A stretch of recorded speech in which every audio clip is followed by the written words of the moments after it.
Hello friends, my name is Pragati and I welcome you to my channel future goals. Friends, आज के इस video में हम फिर से डिस्कस करने वाले हैं सीटेट एग्ज़ाम में पूछे गए कुछ मोस्ट इंपॉर्टेंट क्वेश्चंस को। ये कुछ ऐसे क्वेश्चंस हैं जो कि आपके पिछले सीटेट एग्ज़ाम में या फिर आपके जितने भी प्रीवियस ईयर सीटेट एग्ज़ाम्स हुए उनमें इन क्वेश्चंस को पूछा जा चुका है। ये ऐसे क्वेश्चंस हैं, या तो ये आपके एग्ज़ाम में रिपीट हुए हैं या फिर आपको सेम टॉपिक या सेम पैटर्न पे बार बार क्वेश्चंस देखने को मिले हैं। इस वीडियो से आपको एक आइडिया मिलेगा कि किस तरह के क्वेश्चंस आपके एग्ज़ाम में पूछे जा रहे हैं और कैसे आप इन क्वेश्चंस को ईज़िली सॉल्व कर सकते हो और करेक्ट आंसर तक पहुंच सकते हो। पैटर्न आपको जानने को मिलेगा क्वेश्चंस का। सो इस वीडियो को स्टार्ट करते हैं और हम कम्प्लीटली एनालाइज करेंगे हर एक क्वेश्चन को कि कौन सा क्वेश्चन उसके लिए क्या करेक्ट आंसर होगा और किस तरह से हम करेक्ट आंसर तक पहुंच सकते हैं और क्वेश्चंस को ईज़िली अटेम्प्ट कर सकते हैं। सो वीडियो को स्टार्ट करते हैं। इससे पहले की वीडियोस में मैं आपके साथ ऑलरेडी बहुत सारे क्वेश्चंस डिस्कस कर चुकी हूँ जो कि आपके चाइल्ड डेवलपमेंट एंड पेडागोजी वाले पार्ट में यानी कि बाल विकास में आपसे पूछे जा चुके हैं। सो अगर आपने वो वीडियो नहीं देखी तो वो भी आप वीडियो देख सकते हो। सो देख लेते हैं कि आज के कौन से टॉप 10 क्वेश्चंस हैं जो कि सीटेट एग्ज़ाम में पहले भी पूछे जा चुके हैं। सो आज का जो फर्स्ट क्वेश्चन है वो है Difficulty in making omissions, reversals and substitution while reading text is an indication of। Hindi में विषय वस्तु को पढ़ते समय शब्दों को हटाने, उलटकर लिखने और बदलकर लिखने में कठिनाई आना किस विकार की तरफ इशारा करता है। तो पहला जो ऑप्शन है वो है डायसोनिया, सेकंड है डिसलेक्सिया, थर्ड है डिसकैल्कुलिया और फोर्थ है डिस्फोरिया। डिसोनिया को हिंदी में विमर्श वैकल्प कहा जाता है, सेकंड है वाचन वैकल्प, थर्ड है गुणज वैकल्प या फोर्थ उत्साह वैकल्प। ये हमसे पूछा गया है। तो जब भी किसी बच्चे को ओमिशन करने में यानी कि एक तरह से हटाना, डिलीट करना, मिटाने में किसी भी वर्ड को या फिर किसी भी टेक्स्ट को या फिर उसको उलटकर लिखने में या बदलकर लिखने में जब कठिनाई होती है रीडिंग के दौरान, तो उसको बोला जाता है, सेकंड जो है इसका ऑप्शन बिल्कुल करेक्ट होगा, उसको कहते हैं डिसलेक्सिया, जिसे हिंदी में वाचन वैकल्प कहते हैं। डिसलेक्सिया एक रीडिंग से रिलेटेड डिसऑर्डर होता है, तो उसमें जितने भी रीडिंग से रिलेटेड प्रॉब्लम्स हैं, ओमिशन हो गया, रिवर्सल हो गया, सब्सटीट्यूशन हो गया, ये सारी चीज़ें उसमें आती हैं। सो इसका जो करेक्ट आंसर होगा वो होगा option number 2, that is dyslexia. Second question देख लेते हैं। डिसलेक्सिया को कहते हैं हिंदी में वाचन वैकल्प। सेकेंड क्वेश्चन कहता है in Abir's class children participate in a wide range of challenging activities along with teachers and peers to jointly construct knowledge. This type of classroom will be called. तो अबीर की कक्षा में बच्चे शिक्षक और सहपाठियों के साथ विविध प्रकार के चुनौतीपूर्ण क्रियाकलापों में भाग लेते हैं और मिलजुल कर ज्ञान का निर्माण करते हैं। इस प्रकार की कक्षा को क्या कहते हैं, कैसे क्या कहलाती है इस प्रकार की कक्षा? तो हमें ऑप्शंस दे रखे हैं। फर्स्ट ऑप्शन है, जो फर्स्ट ऑप्शन है वो है सोशल कंस्ट्रक्टिविस्ट, से हिंदी में सामाजिक संरचनावादी बोला जाता है। सेकंड है इंडिविजुअल कंस्ट्रक्टिविस्ट यानी कि व्यक्तिगत संरचनावादी, और थर्ड है ट्रेडिशनल क्लासरूम, परंपरागत कक्षा, एंड फोर्थ है मल्टीलिंगुअल क्लासरूम, जिसे हिंदी में बोला जाता है बहुभाषीय कक्षा। तो हमसे पूछा गया है कि ऐसी कौन सी कक्षा है जिसमें सारे बच्चे, टीचर, सब लोग पार्टिसिपेट कर रहे हैं, सारे क्लासमेट्स पार्टिसिपेट कर रहे हैं और एक साथ मिलजुल कर ज्ञान का निर्माण कर रहे हैं, मतलब कि नॉलेज को साथ में कंस्ट्रक्ट कर रहे हैं, एक दूसरे को सिखा रहे हैं, एक दूसरे से सीख रहे हैं। तो इसको कैसा क्लासरूम बोला जाएगा?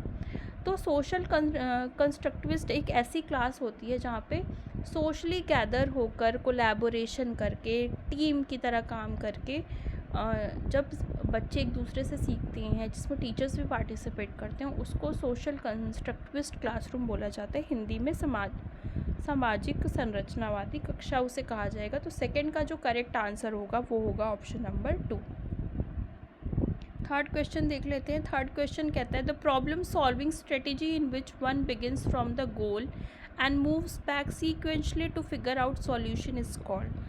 समस्या के समाधान की वह प्रणाली जिसमें लक्ष्य से आरंभ करके क्रमश पीछे की तरफ चलकर हल तक पहुंचा जाता है, उसे क्या कहा जाता है? ये हमसे पूछा गया है।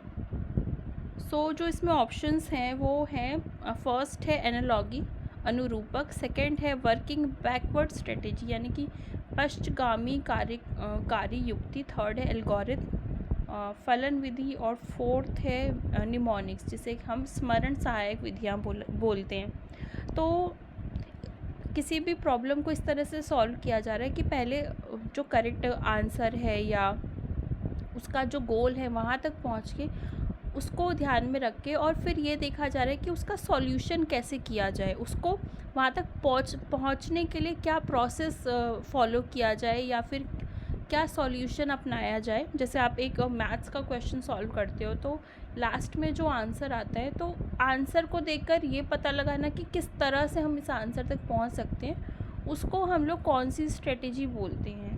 तो इसको बोला जाता है वर्किंग बैकवर्ड स्ट्रेटेजी, यानी कि आप पहले आंसर पे पहुंच गए और उसको सॉल्व करने का फिर प्रोसेस आप जानने की कोशिश कर रहे हो, तो उसे बोलते हैं वर्किंग बैकवर्ड स्ट्रेटेजी। जो इसका करेक्ट आंसर है वो है ऑप्शन नंबर 2, जिसे हिंदी में बोलते हैं पश्चगामी कार्यकारी युक्ति। थर्ड का जो करेक्ट आंसर होगा वो होगा ऑप्शन नंबर 2। फोर्थ क्वेश्चन देख लेते हैं। फोर्थ क्वेश्चन कहता है रिया, अ 4-year-old girl got scolded by her parents when she refused to eat her vegetables during making believe play. Riya repeats this behavior. Her behavior depicts 4 वर्ष की रिया को उसके माता पिता से डांट पड़ती है जब वह सब्जियां खाने से इनकार करती है। प्रतीकात्मक खेल खेलते हुए रिया इस व्यवहार का दोहराव अपनी गुड़िया पर करती है।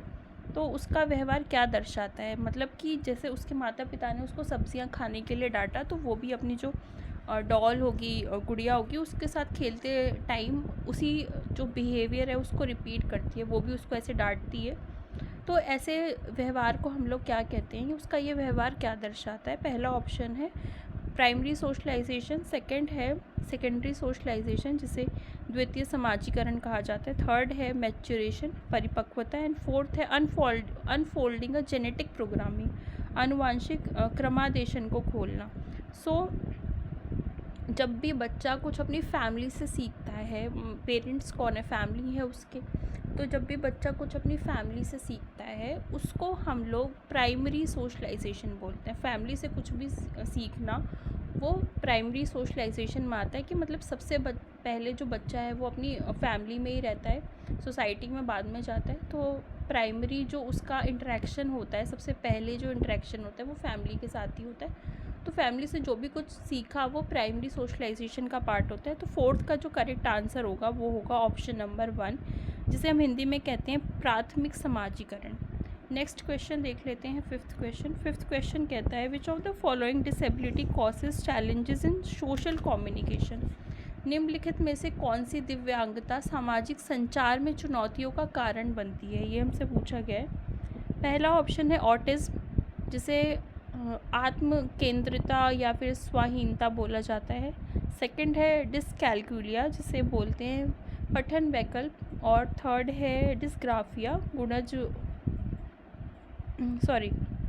जो थर्ड है उसको गुणज वैकल्प बोलेंगे, और फोर्थ है लोकोमोटर डिसेबिलिटी, जिसे बोला जाता है गतिमान दिव्यांगता। तो हमसे पूछा गया कि ऐसी कौन सी दिव्यांगता होती है जिसमें बच्चा जो है वो सोशल इंटरेक्शन नहीं करता है, उसको सोशल इंटरेक्शन करने में या कम्युनिकेशन करने में दिक्कत होती है।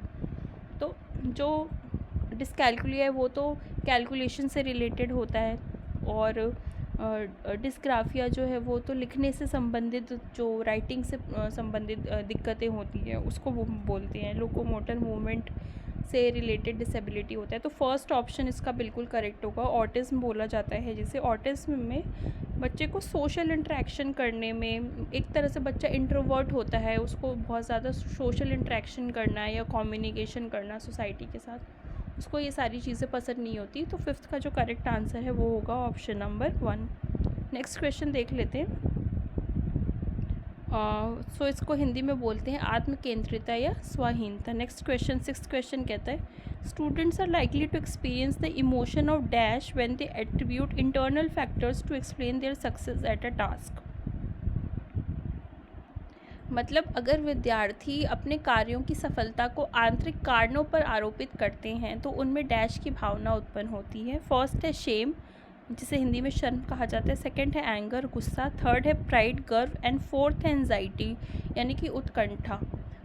इसमें हमसे बोला गया है कि अगर किसी बच्चे को किसी कार्य में सफलता मिलती है और जिसके लिए वो इंटरनल फैक्टर्स की, मतलब इंटरनली जो भी उसकी मोटिवेशन है या इंटरेस्ट है, उसको वो एक रीज़न की तरह देखता है, तो उसको कैसा मतलब उसके अंदर कैसी फीलिंग्स जो हैं वो एक्सपीरियंस करेगा, कैसे इमोशंस एक्सपीरियंस करेगा, ये हमसे पूछा गया है।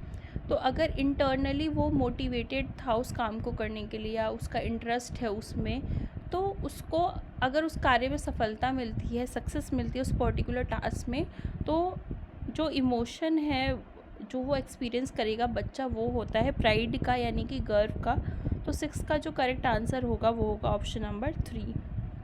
7th क्वेश्चन देख लेते हैं। 7th क्वेश्चन कहता है reversibility, the ability to reverse actions is a basic accomplishment of which stage as given in the पियाजे थ्योरी ऑफ कॉग्निटिव डेवलपमेंट। पियाजे के संज्ञानात्मक विकास सिद्धांत के अनुसार प्रतिवर्तीयता किसी क्रिया को उल्टे क्रम में कर पाना किस चरण की बुनियादी उपलब्धि है, ये हमसे पूछा गया। फर्स्ट ऑप्शन है सेंसरी मोटर, संवेदी गामक चरण। सेकंड है प्री ऑपरेशनल, पूर्व संक्रियात्मक चरण। थर्ड है कॉन्क्रीट ऑपरेशनल, मूर्त संक्रियात्मक चरण। एंड फोर्थ है फॉर्मल ऑपरेशन, जिसे हिंदी में बोला जाता है औपचारिक संक्रियात्मक चरण। हमसे जो बेसिकली पूछा गया है वो पूछा गया है कि किसी भी चीज़ को उल्टा करने की जो एबिलिटी है, रिवर्स करने की जो एबिलिटी है, वो बच्चे में कौन सी स्टेज में आती है, ये हमसे पूछा गया है। जैसे कि अगर बच्चे को 1 2 3 4 ऐसे 10 तक काउंटिंग बोली जाए और उसको उल्टा करके बताने के लिए बोला जाए खुद से, तो 10 9 8, इसको जैसे रिवर्सिबिलिटी का एक एग्जांपल हो गया। तो रिवर्स करने की जो उसके अंदर एबिलिटी होती है वो कौन सी स्टेज में आती है, वो अच्छी तरह से चीज़ों को रिवर्स करना खुद से जानता है।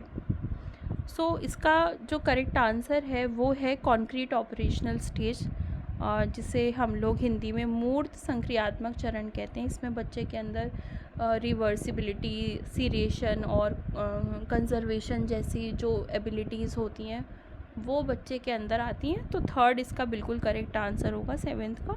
नेक्स्ट क्वेश्चन देख लेते हैं। नेक्स्ट क्वेश्चन कहता है school gives preference to boys while selecting students for badminton competition and to girls for music competition, this indicates. एक विद्यालय बैडमिंटन प्रतियोगिता के लिए विद्यार्थियों का चयन करते समय लड़कों को प्राथमिकता देता है और संगीत प्रतियोगिता के लिए लड़कियों को प्राथमिकता देता है। यह क्या सूचित करता है? पहला है जेंडर स्टेबिलिटी, जिसे हम बोलते हैं जेंडर स्थायित्व। सेकंड है जेंडर आइडेंटिटी, जेंडर पहचान। थर्ड जेंडर इक्वालिटी, जेंडर समानता। एंड फोर्थ है जेंडर स्टीरियोटाइपिंग, यानी कि जेंडर रूढ़िबद्धता। जब कोई भी एक पर्टिकुलर सोच बना लेता है किसी चीज़ के लिए कि हाँ, अगर ये लड़का है तो ये बैडमिंटन ज़्यादा अच्छा खेल सकता है, लड़की है तो म्यूज़िक में ज़्यादा अच्छा ये परफॉर्म कर सकती है, इस तरह की सोच पहले से एक धारणा बना लेना, किसी के प्रति, लड़कों के प्रति या लड़कियों के प्रति पहले से एक धारणा तैयार कर लेना, उसको हम लोग बोलते हैं जेंडर स्टीरियोटाइप। मतलब एक सोच पहले से, एक स्टीरियोटाइप पहले से ही सेट कर लेना, जो कि गलत है। तो 8th का जो करेक्ट आंसर होगा वो होगा ऑप्शन नंबर 4, जेंडर रूढ़िबद्धता, यानी कि जेंडर स्टीरियोटाइप। 9th क्वेश्चन देख लेते हैं। 9th क्वेश्चन कहता है dash occurs when children transform their experiences to fit into their existing scheme. जब बच्चे अपने अनुभवों को वर्तमान स्कीमा में समाहित करते हैं तो इसे क्या कहा जाता है? फर्स्ट है एसिमिलेशन, यानी कि आत्मसातीकरण। सेकंड है एकोमोडेशन, समायोजन। थर्ड है सेंट्रेशन, केंद्रीयता। एंड फोर्थ है संरक्षण।